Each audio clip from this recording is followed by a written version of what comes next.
परिचय। अंकिता, तुम्हें पता है विकास जैविक जन समूहों की आनुवांशिक अभिलक्षणों में अनुक्रमिक पीढ़ियों में होने वाला कोई भी परिवर्तन होता है। हाँ, तथा विविधता सजीवों में सामान्य अभिलक्षणों से अलग विकसित होने वाली संरचनात्मक, कार्यात्मक या व्यवहारात्मक परिवर्तन होती है।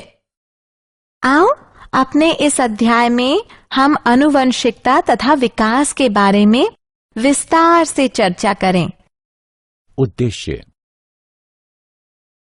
इस पाठ के अंत में आप निम्न करने में सक्षम हो जाएंगे: विकास को परिभाषित करना, जीवन का उद्गम समझना, उपार्जित तथा वंशानुगत लक्षणों को पहचानना, जाति उद्भवन समझना, विकास तथा वर्गीकरण को समझना, अनुरेखण विकासात्मक संबंधों को समझना, जीवाश्म को पहचानना, विकास चरण को समझना, विकास तथा प्रगति में अंतर पहचानना और मानव विकास की प्रक्रिया समझना। विकास एक सतत प्रक्रिया होती है जिससे होकर वर्तमान जीव तथा पौधे जीवन के उद्गम के समय से विकसित हुए हैं। विविधता। जैसा कि हम पहले चर्चा कर चुके हैं कि विविधता सजीवों में सामान्य अभिलक्षणों से अलग विकसित संरचनात्मक, कार्यात्मक एवं व्यवहारात्मक परिवर्तन होती है। विविधताओं का उद्गम तथा संचयन आवश्यक होता है क्योंकि ये विकास के लिए कच्चा पदार्थ प्रदान करती हैं। विविधताओं के प्रकार। विविधता आनुवंशिक या गैर आनुवंशिक हो सकती है। आनुवंशिक विविधता विकास में प्रतिभागिता करती है, जबकि गैर आनुवंशिक विविधता विकास में प्रतिभागिता नहीं करती है। कोशिकाओं की प्रवृत्ति के आधार पर जहां ये विविधता उत्पन्न होती है, दो प्रकार की विविधताएं होती हैं: सोमेटोजेनिक विविधता या उपार्जित लक्षण, भ्रूणीय या ब्लेस्टोजेनिक विविधता। सोमेटोजेनिक विविधता वे विविधताएं होती हैं जो किसी जीव की आयु के दौरान किसी भी समय जीव की दैहिक कोशिकाओं तक ही सीमित होती हैं तथा ये विविधता जीव के साथ ही मृत हो जाती है एवं ये गैर आनुवंशिक होती हैं। ऐसी विविधताएं जीवों के जीन में पाई जाती हैं। ये या तो पहले से ही उनके पूर्वजों में उपस्थित होती हैं या समय के साथ उत्पन्न हो सकती हैं। ये विविधताएं आनुवंशिक होती हैं तथा विकास के लिए कच्चे पदार्थ का निर्माण करती हैं। विविधता के स्रोत। विविधता निम्न कारणों से होती है: उत्परिवर्तन, आनुवंशिक विचलन। उत्परिवर्तन एकाएक, वृहद तथा आनुवंशिक पदार्थ में होने वाला परिवर्तन है। ये परिवर्तन कुछ प्राकृतिक कारकों या मानवीय गतिविधियों द्वारा हो सकते हैं।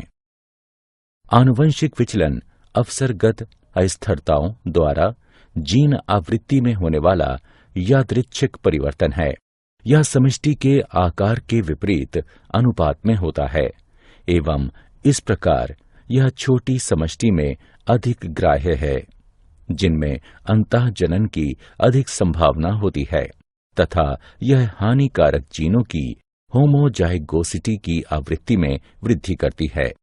यह बिना किसी अनुकूलन के विविधता प्रदान करती है। जीवन की उत्पत्ति।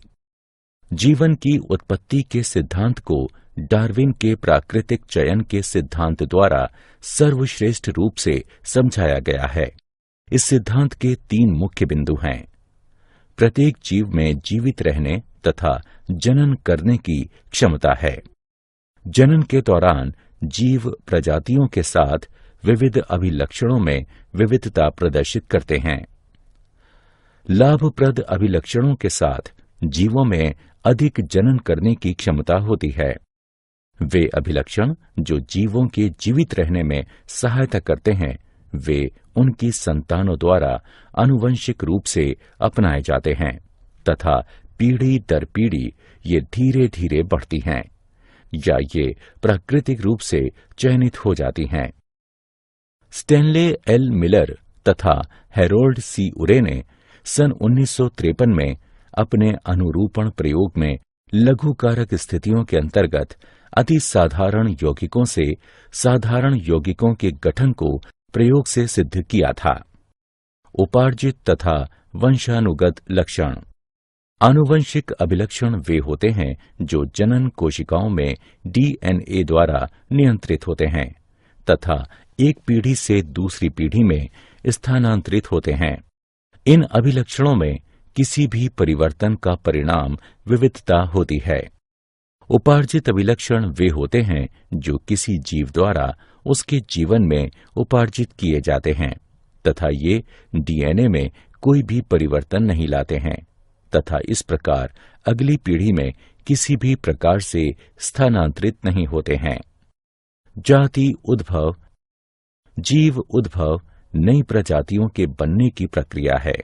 जब भौगोलिक रूप से एकाकी सदस्यों के मध्य विविधता उत्पन्न हो जाती है, जिनके कारण से जनन वियोजन होता है, जहां कुछ प्रजातियां एक दूसरे के साथ जनन नहीं करती हैं।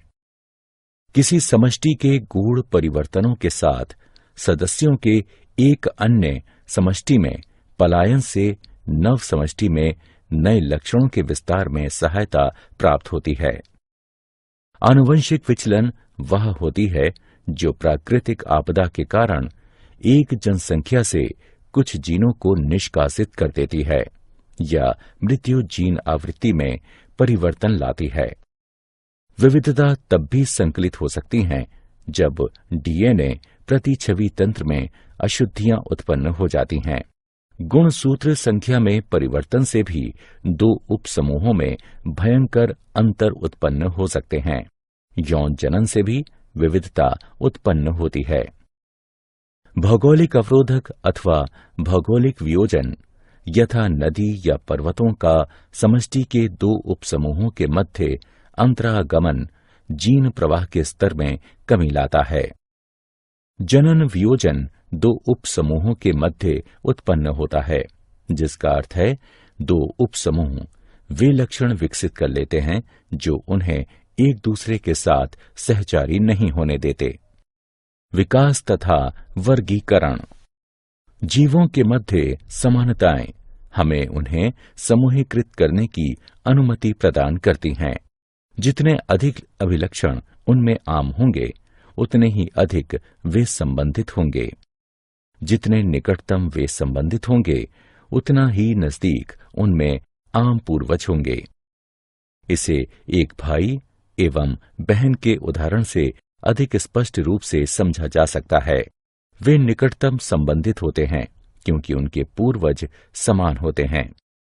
इस प्रकार हम प्रजातियों के छोटे समूहों का निर्माण हालिया समान पूर्वजों के साथ कर सकते हैं। फिर इन समूहों के उपसमूहों में अधिक समान पूर्वज होंगे। विकासात्मक संबंधों का अनुरेखण। विविध जैविक अध्ययन हमें बतलाते हैं कि अपने उद्भव के बाद से ही जीव अपने नए रूपों में विकसित होने के लिए अपनी संरचनाओं में विविध परिवर्तनों से होकर गुजर रहे हैं। विभिन्न प्रकार के जीवों में कुछ समान प्रकार की विशिष्टताएं विकास के पक्ष में प्रमाण प्रस्तुत करती हैं, क्योंकि उन्हें एक समान पूर्वज से विकसित हुआ माना जा सकता है। कुछ महत्वपूर्ण स्रोत जो जैव विकास के लिए प्रमाण प्रस्तुत करते हैं वे हैं समजात अंग, समरूप अंग। समजात अंग वे अंग होते हैं जिनकी मूल संरचना समान होती है, लेकिन कार्य भिन्न होते हैं। उदाहरण, एक मेढक, पक्षी तथा पुरुष का अग्रबाहु। यह हड्डी की एक ही मूल संकल्पना पर निर्मित होते हैं, किंतु इनके कार्य भिन्न होते हैं, यथा कूदना, उड़ना तथा पकड़ना। समरूप अंग वे अंग होते हैं जिनकी मूल संरचना तो भिन्न होती है, किंतु उनके कार्य समान होते हैं। उदाहरण, कीटों तथा पक्षियों के पंखों की संरचना भिन्न होती है, किंतु वे उड़ने का ही कार्य करते हैं। जीवाश्म। अतीत में रहने वाले मृत पशुओं या पौधों के अवशेषों को जीवाश्म के रूप में जाना जाता है। एमोनाइट यानी अक्षय रुख, नाइटिया यानी मछली तथा राजासुर यानी डायनासोर जीवाश्मों के कुछ उदाहरण हैं। यदि हम मिट्टी को खोदते हैं तथा जीवाश्म को खोजना आरंभ करते हैं तो हम पाते हैं कि सतह के निकट उन जीवाश्मों की तुलना में नए जीवाश्म मिलते हैं जो हमें गहरी सतह में जाकर प्राप्त होते हैं। चलिए हम अब 100 मिलियन पूर्व से आरंभ करते हैं। कुछ अक्षयरुख सागर तट पर मारे गए तथा रेत में दफन हो गए और रेत एकत्र होती गई तथा दाब के चलते रेतीले पत्थर बनते गए। लाखों वर्ष उपरांत एक क्षेत्र में रहने वाले डायनासोर मर गए तथा उनके शरीर मिट्टी में दब गए। यह मिट्टी चट्टानों में परिवर्तित हो गई। चट्टानों में पहले से ही अकशेरुकियों के जीवाश्म थे। इसके और कई लाखों वर्ष उपरांत अश्व जैसे जीवों के शरीर उस क्षेत्र में चट्टानों में दबकर पहले से बनी इन चट्टानों पर जीवाश्म बन गए। कई वर्ष उपरांत क्षरण अथवा जल प्रवाह के द्वारा कुछ चट्टानें हटीं तथा अश्वनुमा जीवाश्मों का पता चला। विकास चरण एक परिवर्तन जो आरंभ में किसी गुण के लिए लाभकारी होता है, बाद में भिन्न कार्यों के लिए भी उपयोगी हो जाता है। उदाहरण, पंख आरंभ में ठंडे मौसम में रोधन प्रदान करने के लिए उपयोगी थे, किंतु कालांतर में वे उड़ान भरने के लिए उपयोगी हो गए। कुछ डायनासोर में पंख पाए जाते थे, हालांकि उन्होंने उड़ने के लिए कभी भी पंखों का प्रयोग नहीं किया। विकास तथा प्रगति में अंतर। विकास में पुरानी प्रजातियां नई प्रजातियों के निर्माण के दौरान विलुप्त नहीं होती हैं तथा अधिकतर पुरानी तथा सामान्य प्रजातियां अभी भी जीवित हैं। विकसित प्रजातियां कभी भी पैतृक प्रजातियों से भिन्न नहीं होती हैं। विकास प्राकृतिक तथा आनुवंशिक विचलन पर आधारित होता है, जो एक साथ मिलकर एक ऐसी समष्टि का निर्माण करते हैं जो अपनी पैतृक प्रजाति से वियुक्त होती है। मानव विकास। जैसा कि हम पूर्व में चर्चा कर चुके हैं कि मानव तथा बंदर बहुत ही निकटतम संबंधी प्रजातियां हैं। बहुत समय पूर्व इनके पूर्वज समान हुआ करते थे। यहाँ तक कि मानवों में भी पूरे विश्व में प्रारूपों में तथा विशिष्टताओं में अत्यधिक विविधता पाई जाती है। काफी समय तक हम इन मानव प्रारूपों को मानव जातियों के रूप में मानते रहे। टाइम डेटिंग के आधार पर जीवाश्मों के अध्ययन तथा डीएनए अनुक्रम को संलग्न कर आणविक जाति वृत्त के आधार पर अब यह स्पष्ट हो गया है कि सभी मानव जाति एक ही होमो सेपियंस से संबंधित हैं। होमो सेपियंस के आरंभ के सदस्य अफ्रीका से आए प्रतीत होते हैं। हमारे कुछ पूर्वज अफ्रीका में ही बने रहे तथा कुछ पूरे द्वीप में फैल गए। कुछ ने अफ्रीका छोड़ दिया तथा समय के साथ पूरे ग्रह पर फैल गए। अन्य प्रजातियों के समान पूर्वजों के इन समूहों ने भी अपना जीवन अभिभावी परिवेश में व्यतीत किया तथा विभिन्न भौगोलिक क्षेत्र में विशेष विशिष्टताओं के साथ विभिन्न रंग के होने के लिए आनुवंशिक विविधता विकसित कर ली। क्या आप जानते हैं, टी डॉब्जेंस्की ने आनुवंशिक तथा प्रजातियों का उद्गम नामक पुस्तक लिखी है। कोकरवेट जटिल जैव यौगिकों के संग्रह होते हैं तथा खंडकरण एवं विखंडन द्वारा प्रगति तथा विभाजन में सक्षम होते हैं। आरंभिक कोशिकाएं प्रवृत्ति में अवायवीय, प्रोकैरियोटिक तथा कीमो पर पोषित थीं। ए.आई. ओप्रिन ने जीवन की उत्पत्ति पुस्तक 1936 में लिखी। हर्बर्ट स्पेंसर ने विकास शब्द दिया। चार्ल्स डार्विन ने जैविक विकास के सिद्धांत का प्रस्ताव दिया, जो संशोधन के साथ वंशानुक्रम प्रतिपादित करता है। लिनार्डो दा विंसी को भूविज्ञान का जनक के रूप में भी जाना जाता है। WF लिबी ने कार्बन 14 डेटिंग तकनीक का प्रस्ताव दिया, जिसे पूर्ण डेटिंग तकनीक भी कहा जाता है। बोल्टवुड ने डेटिंग जीवाश्मों के लिए यूरेनियम आधारित पद्धति का सुझाव दिया। नेंडरथल मैन प्रथम सभ्य व्यक्ति था, जबकि क्रो-मैग्नन मैन को आधुनिक व्यक्ति का विलुप्त प्रतिनिधि माना जाता है। मानव को बंदरों से अधिक चिंपांजी के नजदीक माना जाता है, क्योंकि मानव तथा बंदरों के डीएनए के बीच में 10% का अंतर है। वहीं मानव तथा चिंपांजी के डीएनए में 2.5% का अंतर है। सारांश। आइए हमने जो कुछ सीखा है उसे संक्षेप में दोहराएं। विविधताओं के मुख्य स्रोत हैं उत्परिवर्तन, जीनों का पुनर्संयोजन, आनुवंशिक विचलन आदि। उत्परिवर्तन आनुवंशिक पदार्थ में एकाएक वृहद तथा आनुवंशिक परिवर्तन होते हैं। उत्परिवर्तन एक विकासात्मक कारक के रूप में कार्य करता है तथा समष्टि में विविधताओं का निर्माण करता है एवं उसे बनाए रखता है। प्राकृतिक चयन विभिन्न जनन के माध्यम से संचालित होता है, जिसकी वजह से कुछ लाभकारी आनुवंशिक विविधताएं समष्टि के अधिक से अधिक सदस्यों के बीच फैल जाती हैं। यह उनकी जीन आवृत्ति में वृद्धि करती हैं। आनुवंशिक विचलन पैतृक आवृत्ति में यादृच्छिक परिवर्तन होता है, जो अचानक उतार चढ़ाव से उत्पन्न होता है।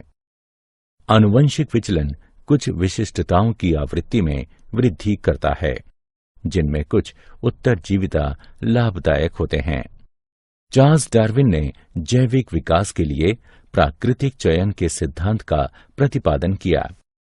उन्होंने प्रतिपादित किया कि केवल उपयोगी निरंतर विविधता ही विकास में सहायता करते हैं तथा प्राकृतिक चयन एक मिश्रित समष्टि से सर्वश्रेष्ठ अनुकूलित प्राणियों का चयन करता है। जीवन के उद्गम का सबसे स्वीकृत सिद्धांत है कीमोसिंथेटिक सिद्धांत। इसका प्रतिपादन ओपेरिन तथा हेल्डेन द्वारा किया गया था। यह बताता है कि जल में प्राचीन जीवन की उत्पत्ति 4.2 बिलियन वर्ष पूर्व आदि काल में रासायनिक विकास द्वारा पृथ्वी के पर्यावरण में कमी के साथ हुई। इसे प्रयोग द्वारा मिलर तथा उरे द्वारा समर्थन प्राप्त हुआ। जाति उद्भवन में निवर्तमान प्रजातियों से नई प्रजातियों के उद्गम सम्मिलित हैं। जाति उद्भवन उत्तरोत्तर या तात्क्षणिक हो सकता है। उत्तरोत्तर जाति उद्भवन विस्थानिक अथवा पृथक प्राणी समूह हो सकता है, जबकि तात्क्षणिक जाति उद्भव उत्परिवर्तन के द्वारा होता है। विकासात्मक संबंध जीवों के वर्गीकरण द्वारा अनुरेखित किए जा सकते हैं। समजात अंग वे अंग होते हैं जिनकी मूल संरचना समान होती है, लेकिन कार्य भिन्न होते हैं, जबकि समरूप अंग वे अंग होते हैं जिनकी मूल संरचना तो भिन्न होती है, किंतु उनके कार्य समान होते हैं। जीवाश्म वे अवशेष अथवा विलुप्त जीवों के कड़े अंगों की छवियां होती हैं जो तलछटी चट्टानों में संरक्षित की जाती हैं। ये विकास के लिखित दस्तावेज हैं। विकासात्मक संबंध कुछ अंतःकालीन चरणों द्वारा निर्धारित किए जाते हैं। उदाहरण, पंख वाले डायनासोर यह विचार प्रदान करते हैं कि पक्षी भी विशालकाय सरीसृप हुआ करते थे। एक समान पूर्वज कई असमान परिलक्षित संरचनाओं का विकास कर सकता है।